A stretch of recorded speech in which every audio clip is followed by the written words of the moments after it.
I was struggling in life. I knew I couldn't do it alone anymore. Found RP on Google. The reviews of people saying how welcoming and how full of love that church was just drew me in. It was scary going in there the first time, for sure. That fear all went away the moment I walked in the door. Felt like a place I truly belonged. December 16th, 2025, I made the choice to walk with Christ and become a Christian.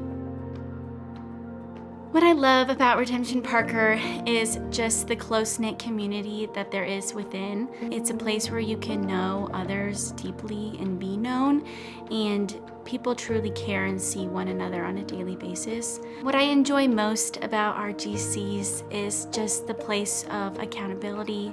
There's a place of belonging, and we really do care for one another. And it just allows a place for people to show up and know that someone really cares about how your week went and how to pray through what you're going through in life at that time. And it's just really special to be part of that. As part of the Compel initiative taking place, I think God has moved in my heart to pray more for the future of our church.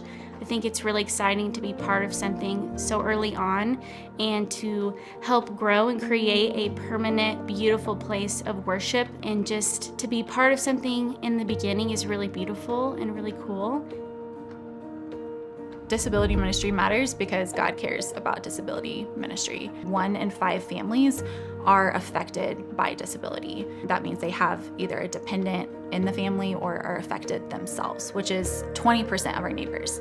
So that made me pause and ask myself, if 20% of our neighbors are affected in some way by disability, why is that not being represented within the walls of our church? Is there something that we are not doing that is hindering them from coming in? And so just like we want to consider what are we doing to serve the people who are already within our church well, we also want to ask the question of who's not coming and why aren't they coming, and how can we rip off the roof if we need to get them inside to meet Jesus.